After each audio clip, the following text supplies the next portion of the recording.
Assalamualaikum warahmatullahi wabarakatuh. Shalom, salam sejahtera bagi kita semua. Salam nama budaya, salam kebajikan. Pertama-tama, marilah kita panjatkan puji dan syukur atas kehadirat Allah Subhanahu wa Ta'ala, karena berkat rahmat dan hidayahnya kita masih bisa berkumpul di tempat yang insya Allah penuh berkah ini. Tak lupa pula kita kirimkan salawat serta salam kepada Nabi besar Muhammad SAW. Yang saya hormati Bapak Rektor Universitas Sulawesi Barat, Dr. Insinyur Haji Aksan Jalaluddin MS. Yang saya hormati Bapak Dekan Fisip Universitas Sulawesi Barat, Dr. Haji Burhanuddin MSI. Dan yang terhormat Bapak Abdul Muthalib SPD MPD selaku dosen pengampu pendidikan bahasa Indonesia, serta teman-teman semua yang saya banggakan. Saya Andi Yusri Muali dengan NIM F02200006, mahasiswa hubungan internasional. Saya mengucapkan terima kasih banyak atas kesempatan yang diberikan pada hari ini.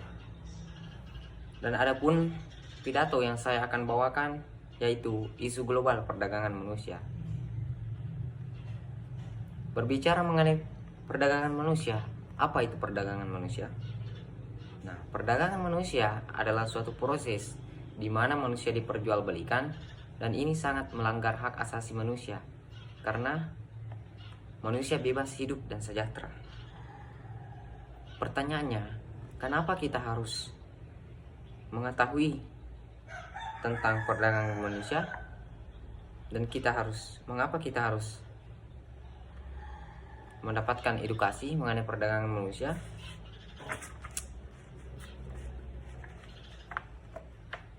Nah, kita sebagai masyarakat perlu paham akan potensi-potensi yang mungkin menjadi tindak pidana perdagangan manusia, terutama di era digital ini. Karena itu, literasi menjadi suatu hal yang penting untuk mencegah seseorang menjadi korban tindak pidana perdagangan manusia. Nah, semakin banyak orang paham dan mendengungkan anti perdagangan manusia, maka semakin baik pula. Selain edukasi dan literasi, penanganan kasus perdagangan manusia juga harus semakin baik dan melibatkan banyak pihak.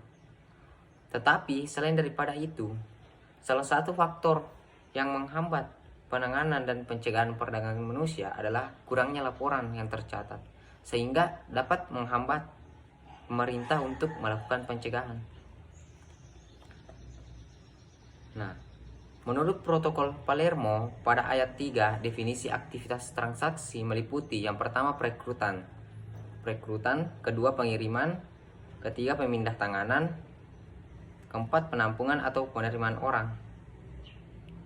Nah, seperti ini yang biasanya dilakukan dengan ancaman atau penggunaan kekuatan atau bentuk pemaksaan lain seperti penculikan, muslihat atau tipu daya, penyalahgunaan kekuasaan, penggunaan posisi tawan, menggunakan pemberian atau penerimaan pembayaran, dan menerima keuntungan sehingga diperoleh persetujuan secara sadar atau konsen dari orang yang memegang kontrol atas orang lain untuk tujuan eksploitasi.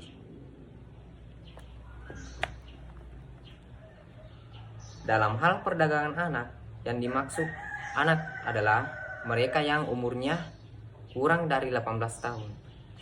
Nah, beberapa bukti empiris menunjukkan bahwa perempuan dan anak-anak paling banyak menjadi korban. Nah, dalam laporan tahunan Departemen Luar Negeri Amerika Serikat tentang perdagangan manusia tahun 2011, Indonesia termasuk ke dalam lapis kedua standar perlindungan korban perdagangan orang (TPPO). Nah, Indonesia dinilai termasuk sumber utama perdagangan perempuan dan anak-anak yang dijadikan sebagai budak seks maupun korban kerja paksa. Nah, sedangkan berdasarkan data pemerintahan dan dikutip di dalam laporan itu, sekitar 6 juta warga negara Indonesia menjadi pekerja di luar negeri, termasuk 2,6 juta di Malaysia dan 1,8 juta di Timur Tengah. Dari keseluruhan pekerja migran itu, 4,3 juta diantaranya berdokumen resmi dan 1,7 juta diantaranya digolongkan ke dalam pekerja tanpa dokumen, jadi ilegal. Sekitar 69% lainnya digolongkan sebagai pekerja migran Indonesia perempuan. Nah, Kementerian Pemberdayaan Perempuan memperkirakan 20% tenaga kerja Indonesia TKI yang bekerja di luar negeri adalah korban perdagangan manusia. Nah, saat ini ada 6,5 juta sampai 9 juta TKI yang bekerja di luar negeri. Berdasarkan data organisasi migrasi dan migrasi internasional, tercatat sebagai 70% modus perdagangan manusia di Indonesia, yang berawal dari pengiriman TKI secara ilegal ke luar negeri. Perdagangan manusia merupakan bentuk perbudakan secara modern, terjadi baik dalam tingkat nasional maupun internasional. Setiap korban perdagangan manusia berhak mendapatkan bantuan hukum berdasarkan ketentuan peraturan perundang-undangan yang berlaku. Nah, hak atas korban meliputi dan memperoleh rehabilitasi fisik maupun psikis akibat perdagangan dan berhak diintegrasikan atau dikembalikan kepada lingkungan keluarga,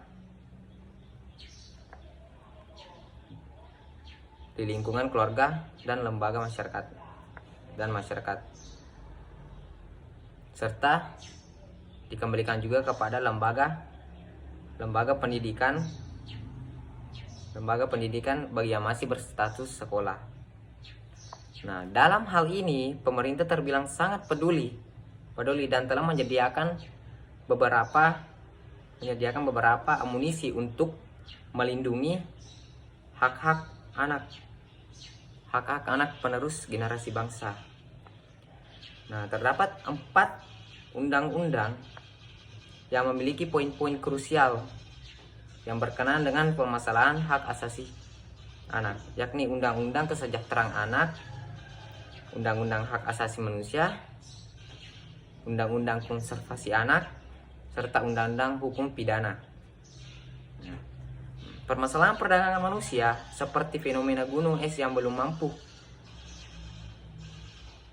mengakumulasi datanya dengan pasti sampai ke dasarnya.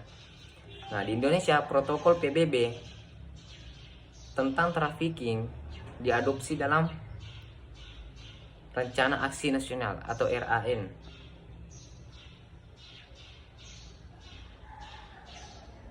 Penyikapan dan pengurusan perdagangan perempuan dan anak RAN dikuatkan dalam bentuk Kepres RI nomor 88 tahun 2002. Nah, hampir semua pola perdagangan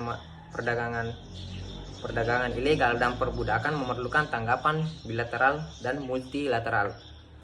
Artinya melibatkan beberapa negara dengan yurisdiksi yang berbeda-beda. Nah, perlu kerjasama dan peraturan bersama, misalnya tentang pemulangan korban dan peradilan pidana. Nantinya konversi ASEAN anti perdagangan manusia bisa menjadi instrumen penting untuk memerangi perdagangan manusia dengan lebih efektif. Nah, adapun saran untuk menangani perdagangan manusia. Yang pertama, pada level komunitas, yaitu memberikan pelatihan padat karya kepada komunitas-komunitas yang belum mempunyai kemampuan untuk meningkatkan perekonomian dan memberikan pengertian tentang perdagangan manusia. Pada level nasional antara lain menegakkan Undang-Undang Nomor 21 Tahun 2007 meningkatkan penjagaan di perbatasan negara, baik darat maupun lautan dan udara. Selanjutnya adalah meningkatkan lapangan kerja, meningkatkan pendidikan, dan menutup tempat-tempat yang berpotensi terjadi eksploitasi seksual. Nah, sedangkan pada level luar negeri antara lain meningkatkan hubungan kerjasama antar negara,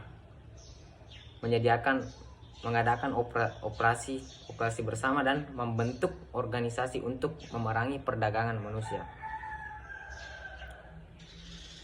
Nah, jadi sebagai kesimpulannya, perdagangan manusia dengan segala bentuknya sudah pasti merupakan pelanggaran moral dan merupakan kejahatan terhadap kemanusiaan, dalam mana manusia dijadikan sebagai sarana untuk diperjualbelikan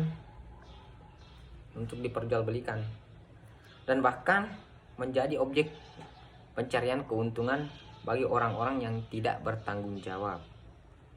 Nah, ada banyak upaya untuk pengembalian manusia pada citra diri dan martabatnya.